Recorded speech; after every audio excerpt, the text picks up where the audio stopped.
3 ways to get your emotions under control. Do you rule your emotions, or do your emotions rule you? Many of us feel instinctively that our emotions come from the way we feel. You've had a hard day, and so now you are thinking bad thoughts.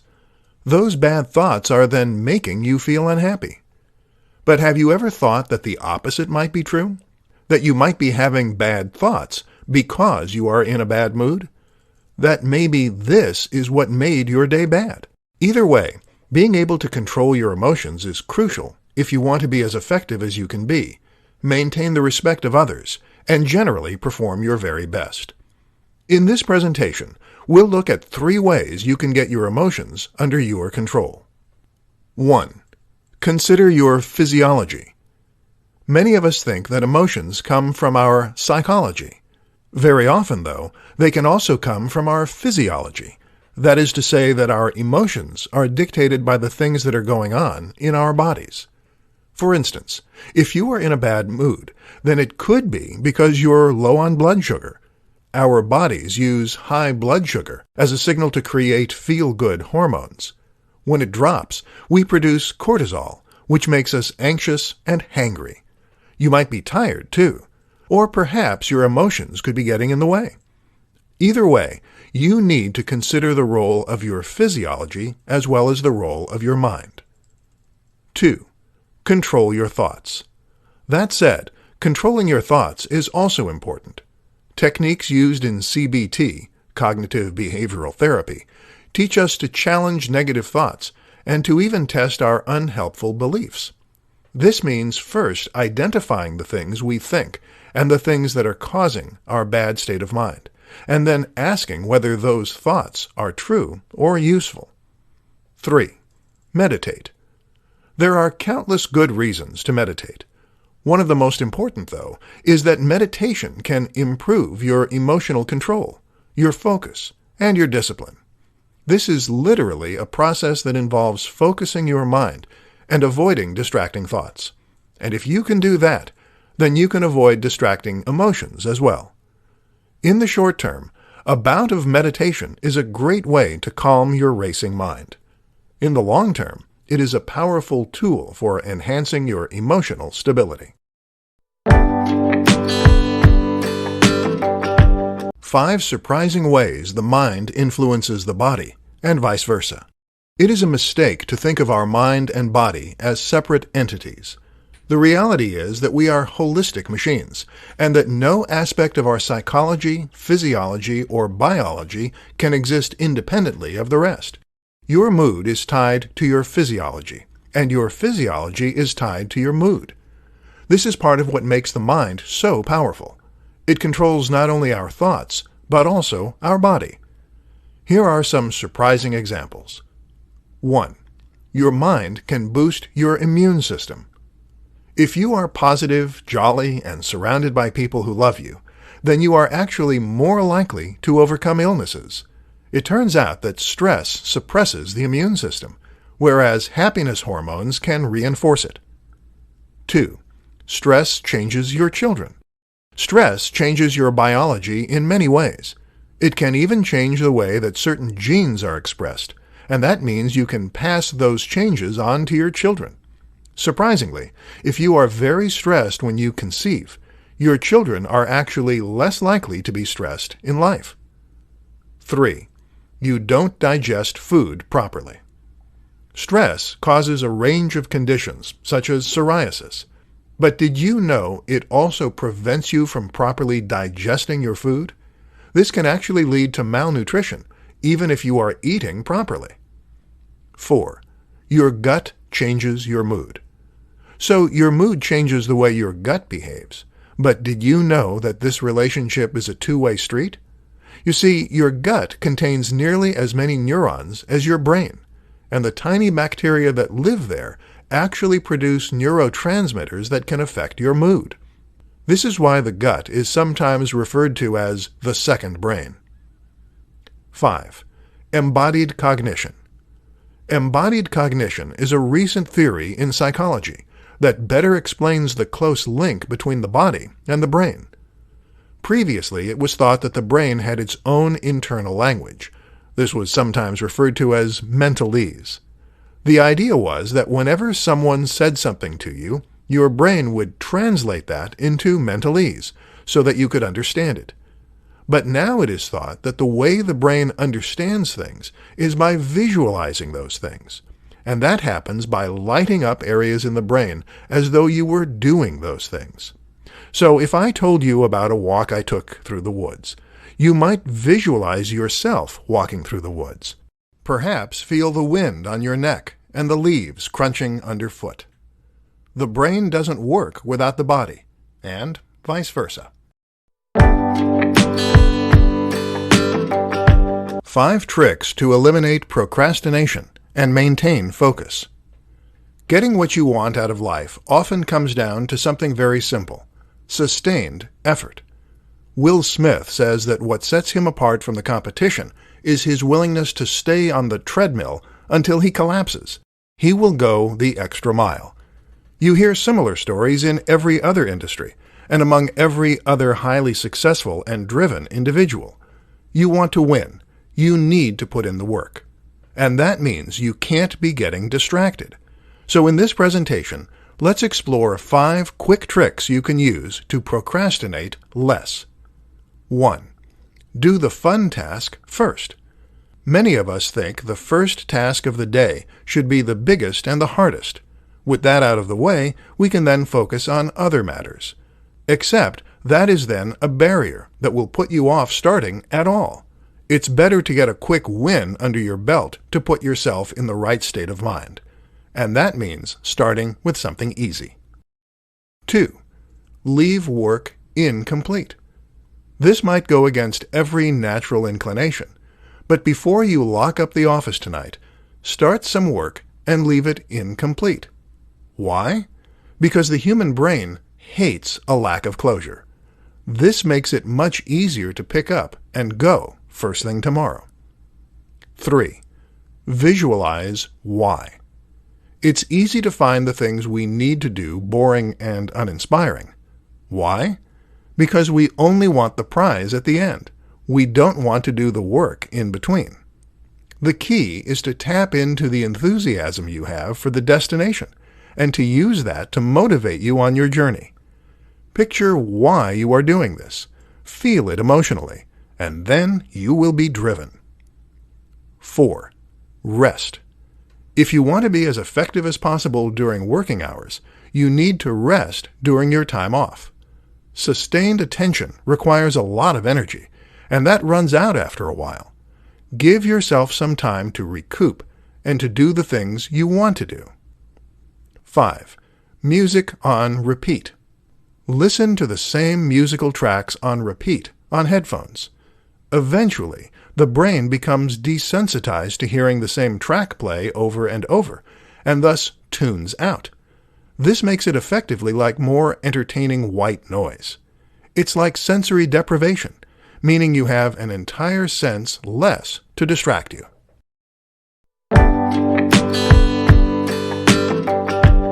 How to conquer your fears and face any challenge. Fear is one of the most terrible things, and there is a simple reason for that. That is because your fears limit what you feel you can accomplish. Your fears prevent you from doing the things you want to do. They make you second-guess yourself, and they prevent you from taking chances. That in turn means that fears put restrictions on you, and they go as far as to limit your freedom.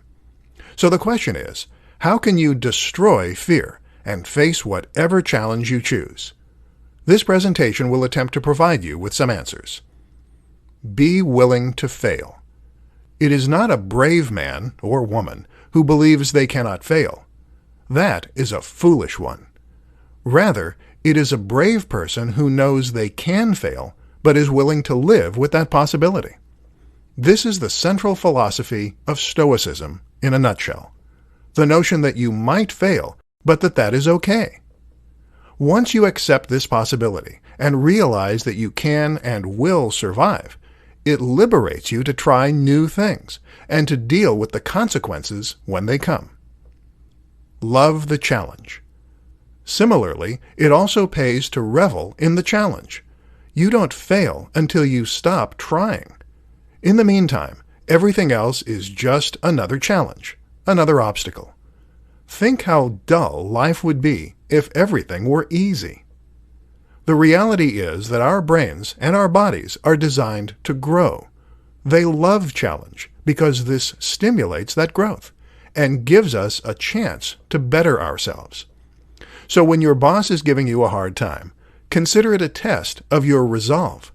When you are struggling with debt, think of it as a challenge to earn the money you need fast. Face your fears. Tim Ferriss describes a process that allows a person to come to terms with their fears and to face them. This is called fear setting, and it involves writing down all the things you are afraid of on a piece of paper, and then writing down how you deal with each scenario and what the worst outcome of each case would be. So, if you are afraid of changing jobs, then maybe your fear stems from the fact that you might not like the new job, or that you might not be able to do it. But how likely is that really? You managed with the last one. You wouldn't have gotten the job if your employer didn't think you capable. And if that happened, wouldn't you just change jobs again?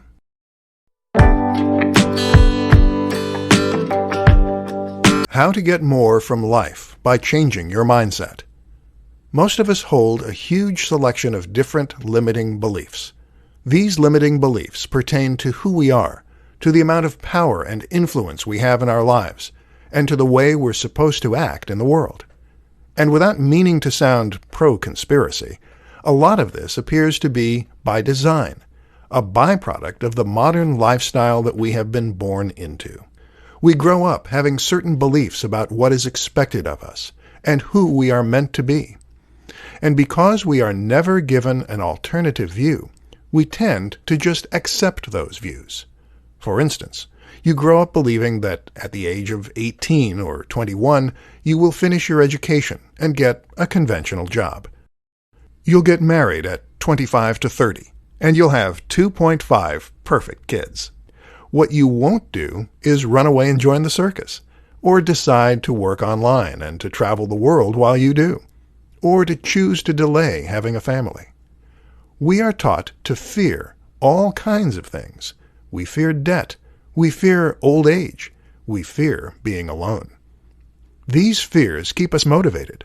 They keep us motivated to work those boring 9-to-5 jobs and not to leave work for something more fulfilling. We are taught to want things that we don't really need.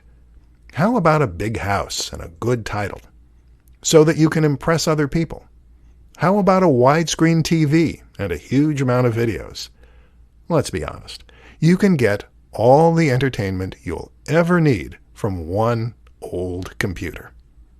And how much money do you really need to go traveling? Why does a title matter? Wouldn't it be more fulfilling to do a small job that you don't care about and to, meanwhile, chase after your dreams in your spare time? No answer is wrong. If you are happy with the conventional view of success, then that is fine. But the point is that you should expand your mind. You should open yourself to other possibilities, other routes, other ways to be happy. Don't be afraid. Don't let fear put you in a box or dictate what you're going to do with your life. And certainly, don't be dictated by the expectations of other people. You can do anything you want to do. The worst case scenario is not as bad as you think it is, and there is limitless possibility out there.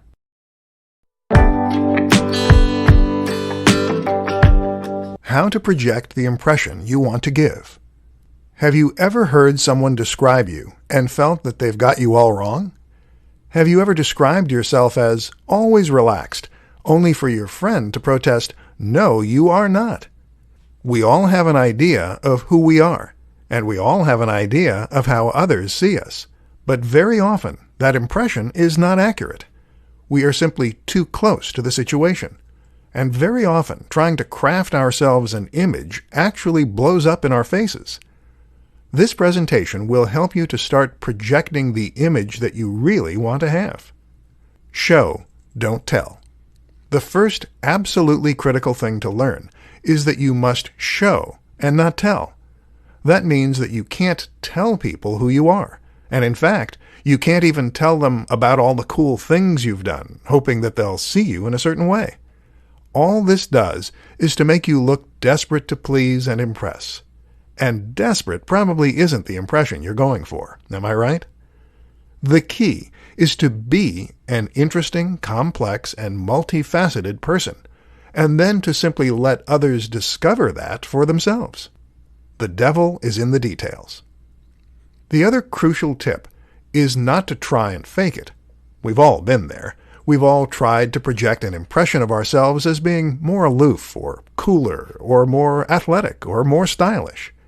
Maybe you've changed your whole wardrobe, or tried talking in a different voice, but people will be able to tell. Why? Because you'll miss the small details, the tiny factors that people will only pick up on unconsciously, but that will present an incomplete picture. And this brings us on to the last and most important point. Be genuine. The reality is that you will only ever impress others by being yourself. Now, if you're worried that you aren't a very impressive person, if you'd like to be more knowledgeable or more stylish, then the key is not to fake it, but to become it.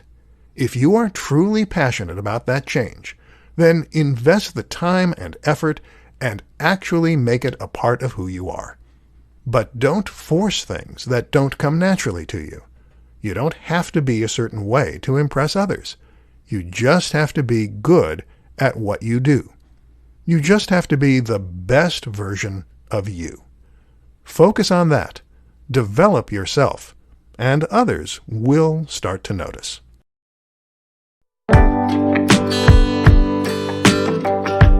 How to stay calm in any situation. We all know people in our lives who are as cool as cucumbers.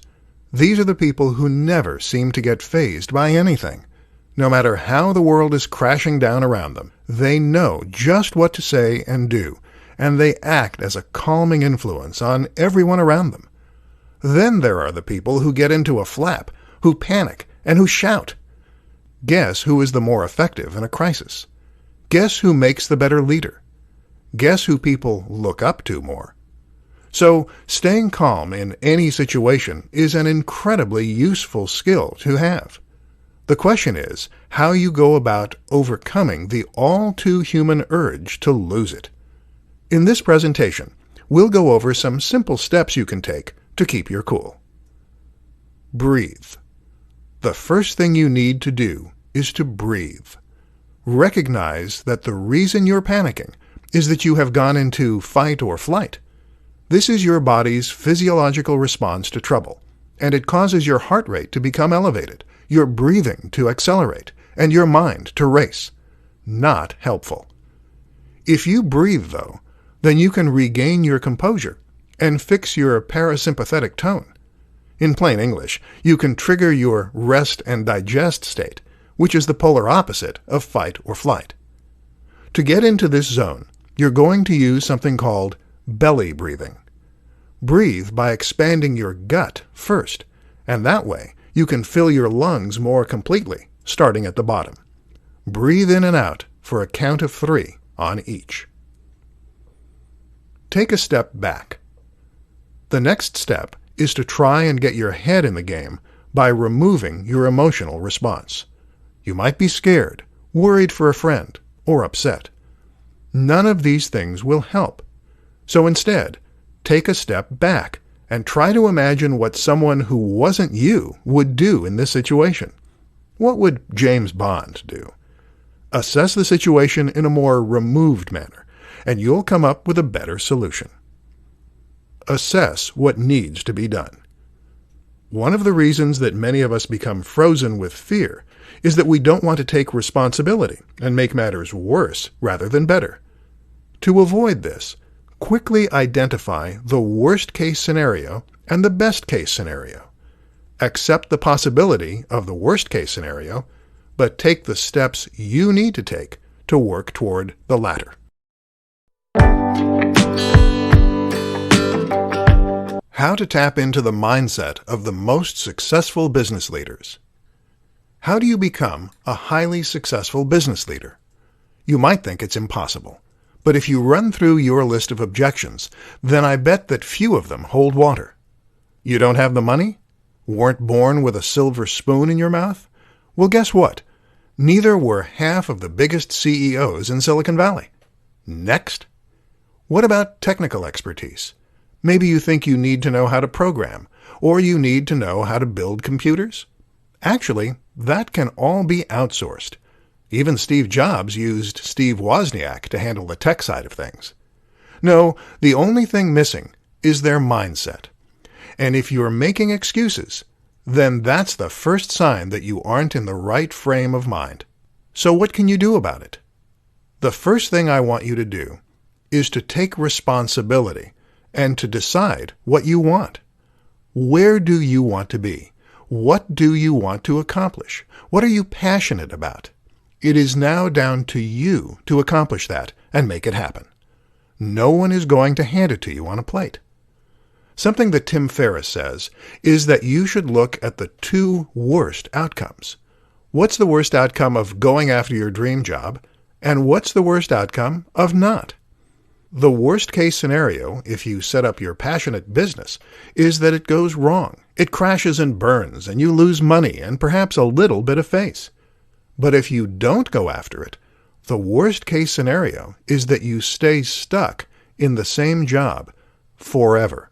You never challenge yourself, never stretch yourself, and never find out what you could have done with your life. At 60, you look back on your life, and you feel regret, although it is never too late to start. So find your passion and go after that. And no, I'm not talking about a compromise. You want to be the next Bill Gates or the next David Beckham? Then do that. Don't work in a tech firm, and don't become a soccer coach. Go for the gold, because it's only when you are working toward your passion and your true goal that your body, mind, and will be in alignment.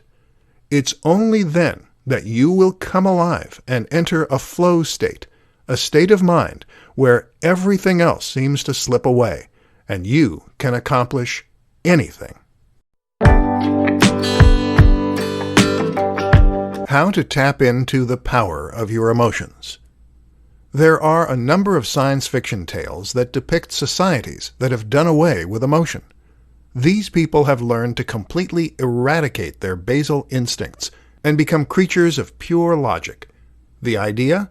That doing away with emotion would make us more reasoned, more practical, and even morally superior. War would end. Suffering would be a thing of the past. All that good stuff. But you know what? Emotion isn't just some biological inconvenience. It is not an accident. Our emotion is there for a reason, and it has a number of critical roles. The key is simply being able to tap into that emotion and being able to choose which mental state we want to be in at any given time. Sure, emotion is a bad thing when it causes us to make silly mistakes, or when it causes us to be too depressed to get out of bed in the morning. But did you know that emotions can also give us subtle cues before our logical brain has a chance to react? For example, if you play the game higher or lower, purely following your emotion and instinct, then you will perform better and faster than if you try to calculate the odds, or if you just play it by random. And when you are angry or scared, did you know that you actually become stronger and faster? Adrenaline increases muscle fiber recruitment, which in simple terms means you tap into greater strength. All those emotions are there for a reason. Anger has a place. It gives you the courage to stand up for yourself. Fear has a place. It helps you avoid danger. The key to getting emotions under control and tapping into them as needed is to learn to focus. Focus on the things that bring you comfort, or the things that work you up. Need to tap into some reserves of strength, some latent energy? Remind yourself why this really matters, and then focus on that fact. Need to overcome your fear? Then focus on the comforting facts of the situation. Maybe the worst-case scenario isn't so bad. Events do not determine how we feel. Our reaction to events do that. Our interpretation of events does that. Your job is to choose what you want to react to and how you want to react to it.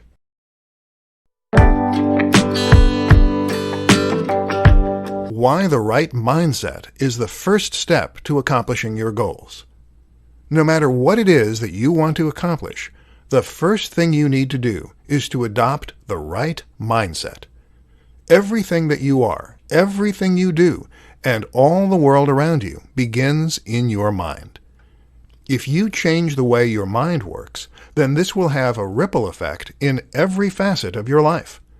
When it comes to accomplishing your goals, the most important thing is that you have passion, dedication, drive, motivation, determination, vision. In fact, accomplishing goals is not hard.